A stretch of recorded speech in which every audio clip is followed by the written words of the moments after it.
Hello everyone, welcome back to my channel. After so long खट्टे मीठे तजुर्बे में आपका स्वागत है। ये वीडियो ना काफी ओल्ड वीडियो है, शायद 2 महीने पुराना। तो मेरे को टाइम नहीं लग पाया इसको एडिट करने का, तो आज मैं इसको डाल रही हूँ एडिट करके। तो ये वीडियो है मई का, जब मैं, मम्मी, चाचा और चाची जी सारे लोग गए थे मंदिरों। तो वैसे तो ये सारे मंदिरों के दर्शन का वीडियो है, पर एक बार मुझे किसी ने पूछा था कि अल्मोड़ा में दर्शन करने लायक क्या क्या मंदिर है, कहाँ कहाँ जा सकते हैं अदर देन चिट्ठियों वाला मंदिर, जिसको गोलू जी का मंदिर बोलते हैं। तो बेसिकली मेरे चाचा जी के रिटायरमेंट के बाद वो यहाँ मंदिरों में नहीं गए, क्योंकि ऐसी प्रथा है जहाँ सबका सिलेक्शन होता है, उसके बाद लोग वापस अपनी जड़ों में आते हैं, मतलब अपने घर में जहाँ पे वो पैदा हुए थे, जहाँ उनकी जन्मभूमि है, और सारे भगवानों को शुक्रिया बोलते हैं कि ठीक ठाक हम लोग रिटायर आ गए हैं घर। क्योंकि आजकल तो सही सलामत रिटायरमेंट होके घर आना भी एक अचीवमेंट हो गया है। तो चलिए करते हैं अल्मोड़ा के खास खास मंदिरों की बात। तो जब अल्मोड़ा के खास मंदिरों की बात आती है तो गोलू जी का नाम तो जरूर आता है। गोलू जी के वैसे 2 मंदिर है, पर चितई गोलू जी का मेन टेम्पल है, इसको चिट्ठियों वाला और घंटियों वाला मंदिर भी बोला जाता है। तो चितई गोलू जी पे मैंने ऑलरेडी एक वीडियो बनाया हुआ है और पूरी कहानी बहुत अच्छे से सुनाई है। तो ये घंटी और ये 10 किलो की, ये 12 किलो। ये तो मुझसे हिलाई भी नहीं जा रही यार। 1000 रुपये किलो। यहाँ लोग घंटियाँ चढ़ाते हैं।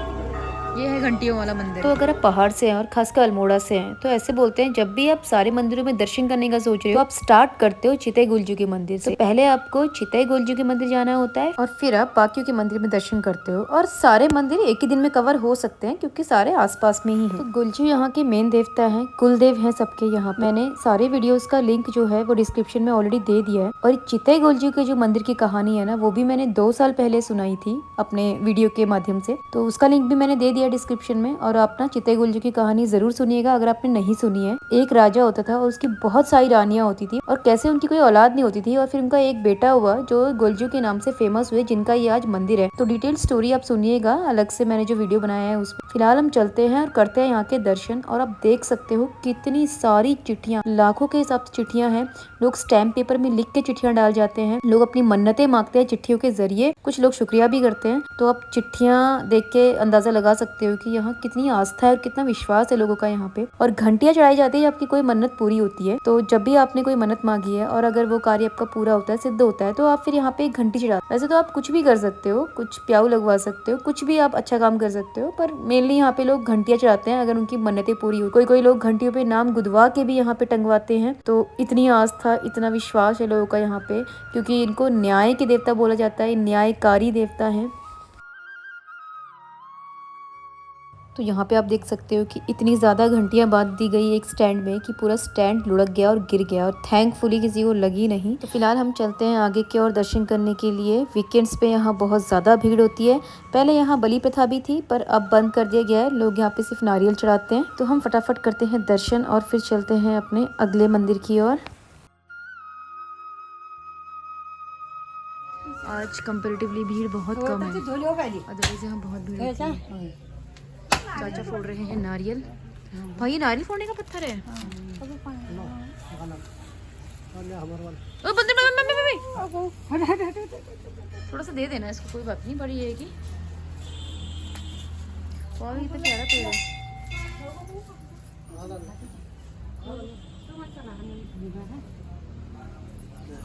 ये दूसरा नारियल, वो पीछे से ड्रॉप लगा हुआ है। ओ आगे आगे, मम्मी मम्मी मम्मी आ गया वो, पीछे से वो विद फैमिली आ गया। चाचा आ गया आ गया। काटेगा चाचा, काटे काटे काटे काटे। तो बंदरों से बहुत सावधान रहने की जरूरत है यहाँ पे, क्योंकि यहाँ पे बंदर इंसान को ओवरकम कर लेता है। आपके हाथ से थाली छीन के ले आएगा, आपको पता भी नहीं लगेगा।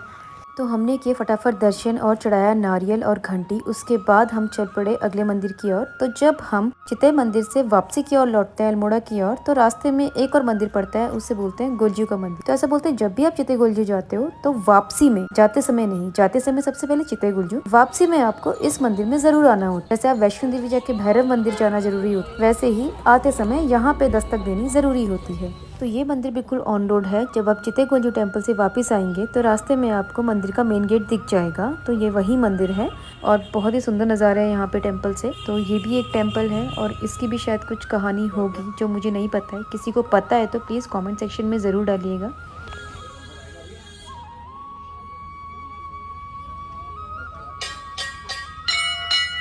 तो तो यहाँ दर्शन करने के बाद अब हम जाएंगे अगले मंदिर की ओर, जो है गंगनाथ जी का मंदिर, जो भी रास्ते में ही पड़ता है। तो गंगनाथ जी के मंदिर में इससे पहले नहीं गई हूँ, फर्स्ट टाइम जाऊंगी। और गंगनाथ जी भी ना यहाँ के कुल देवता माने जाते हैं, पूरे अल्मोड़ा में उनको बहुत ज्यादा पूजा जाता है। और ये मंदिर ना बिल्कुल बीचों बीच 2 रोड के बीच पे बना है, ऊपर से भी जा सकते हो नीचे से भी।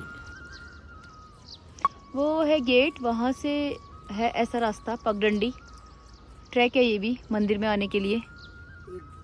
गंगनाथ का मंदिर है, गंगनाथ। ये है गंगनाथ जी का मंदिर। इनको हम गंगू चौक भी बोलते हैं। इनकी भी मैं एक अच्छी सी वीडियो कहानी बना के डालूंगी, पर वो कहानी पहले मुझे अच्छे से पता लगे कि इनकी एग्जैक्ट कहानी है क्या। कि गंगू चौक के बहुत मंदिर होते हैं, मगर जैसे भगवान तो एक ही होते हैं ना, मंदिर अलग अलग होते हैं सबके, हर गाँव में होते हैं। ये भी ना पहाड़ियों के अल्मोड़ा साइड सबके कुलदेव होते हैं, मतलब इनको बहुत माना जाता है, बहुत पूजा होती है। और गंगू चौक गोलजू के मामा जी होते हैं ना शायद। मामा ये हुए गंगनाथ देवता मामा हो। हाँ, गोलजू के मामा जी होते हैं। इनकी भी कुछ बहुत अच्छी कहानी है, तो मैं पूरी कहानी सुन के ना डिटेल में वीडियो बनाऊंगी गंगू चौक जी का। इनको जोग पता नहीं क्यों बोलते हैं। अच्छा, जोगी थे। अच्छा, मम्मी कह रही कि जोगी थे, रमता जोगी। तो चलिए चलते हैं। फिलहाल अगर आप आओ ना यहाँ पे चिता टेम्पल जाओगे तो यहाँ ज़रूर आइएगा रास्ते में। और ना यहाँ अगर आप थोड़ा सा ट्रैक है, ऊपर से थोड़ा बहुत चलना है, और कितना भयंकर जंगल देखो यहाँ भी। तो बेटर है कि आप नीचे वाली रोड से थोड़ा घूम के आओ। तो रोड नीचे ही है, नीचे वाली रोड से काफ़ी नज़दीक है, रीचेबल है। अच्छा मंदिर, बड़ा मंदिर है ना यहाँ पे। तो हम इतनी बार चितई जी के टेम्पल आए हैं, पर मैं ये गंगनाथ जी के टेम्पल आज ही आई हूँ। अपने गांव वाले गंगनाथ जी के टेम्पल तो गई हूँ, बट यहाँ फर्स्ट टाइम आई हूँ। और मैंने सुना है यहाँ पे बांसुरी चढ़ाई जाती है। और वहाँ पे ऐसा भी बता रहे थे कि जैसे जिसके बच्चे नहीं हो रहे हैं, संतान प्राप्ति का सुख नहीं हो रहा है, तो वो लोग भी यहाँ आते हैं ना, तो उनको संतान प्राप्ति होती है। इसलिए भी ये मंदिर शायद बहुत ज़्यादा फेमस है, कि इसलिए लोग यहाँ पे आते हैं अपनी मनोकामना पूर्ण करने के लिए। काफ़ी मान्यता है यहाँ की, मैंने सुना है बहुत साक्षात है, पर मैं आज यहाँ पहली बार आ रही हूँ। शायद बहुत बार हम चितई मंदिर आए होंगे, बट यहाँ मैं आज पहली बार आ रही हूँ। मुझे पता भी नहीं था वैसे यहाँ पे कोई मंदिर है। और ये जो मंदिर का ऑरा है ना, बहुत ही सुंदर है, मतलब बहुत ही अच्छा है। चारों तरफ बिल्कुल लश ग्रीनरी है, मतलब बहुत ही सुंदर। कभी यहाँ पे रहा होगा, बहुत भयंकर जंगल ऐसा देखने में लग रहा है।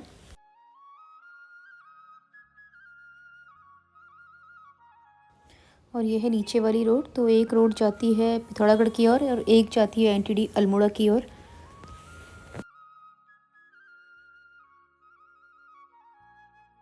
चौथा मंदिर है हमारा कसार देवी मंदिर। तो पहले चितई जाते हैं, फिर कसार देवी, फिर गेराड़ जाते हैं। गेराड़ पहले नहीं जाते, पहले चितई जाते हैं। जैसे पहले वैष्णो देवी जाते हैं, फिर भैरव मंदिर जाते हैं ना, ऐसे ही पहले चितई जाते हैं, फिर गेराड़ जाते हैं। जिनको नहीं पता है उनके लिए।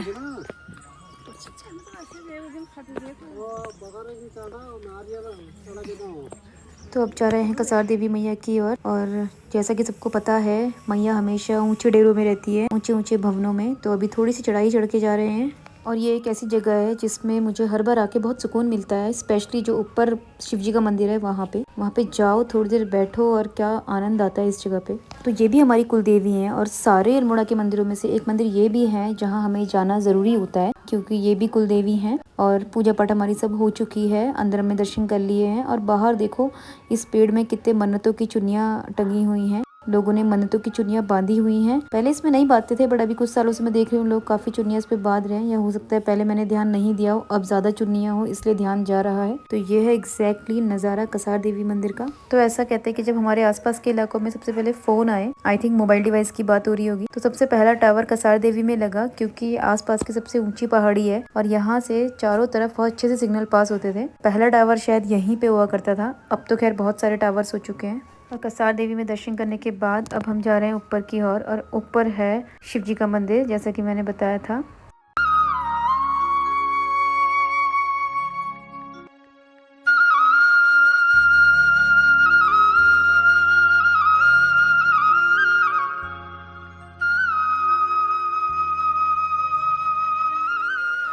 तो हम आ गए हैं ऊपर से नीचे उतर के। और अब हम यहाँ पे थोड़ा सा चाय पानी पियेंगे, फिर हम जाएंगे गैराड़ मंदिर की ओर और फिर वहाँ दर्शन करने के बाद हम करेंगे लंच। तो अब हम आ गए हैं फाइनली हमारे लास्ट मंदिर में, जो है गैराड़ धाम, गैराड़ गुलजू का मंदिर। ये मंदिर तो मुझे बहुत ज़्यादा पसंद है पर्सनली। यहाँ पे बहुत अच्छी पॉजिटिव फीलिंग्स आती हैं, बहुत पॉजिटिव वाइब्स आती हैं, एक बहुत अच्छा ऑरा है यहाँ पे। और इस पे मैंने ऑलरेडी एक डिटेल्ड वीडियो बनाया है कि क्या थी गुलजू जी की कहानी, और बहुत ही इंटरेस्टिंग कहानी है। आप ज़रूर सुनिएगा यहाँ के बारे में, कथा क्या है यहाँ की। तो मेरी उस वीडियो को आप लोगों ने बहुत ज़्यादा प्यार भी दिया और बहुत अच्छे से आपने वो कहानी सुनी। कुछ लोगों ने कुछ सवाल भी किए, कुछ लोगों ने उसको थोड़ा बहुत गलत भी बोला, but that is completely fine. सबका अपना अपना व्यू पॉइंट होता है। जय हो गुलजू महाराज की। एक बार फिर से हमने किए दर्शन। अभी हमारा चल रहा है लंच। हम सब घर से बना के लाए थे, बट यहाँ पे हमने चने ले लिए।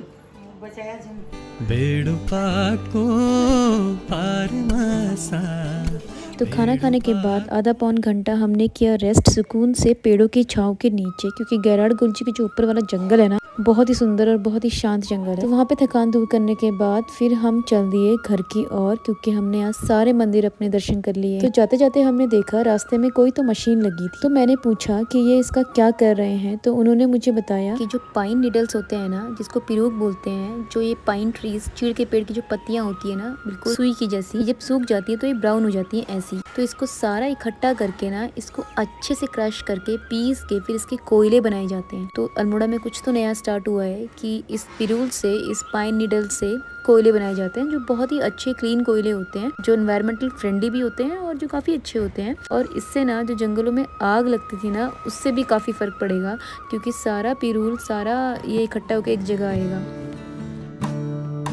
सावनी सांझ आकाश खुला है, ओ हो रे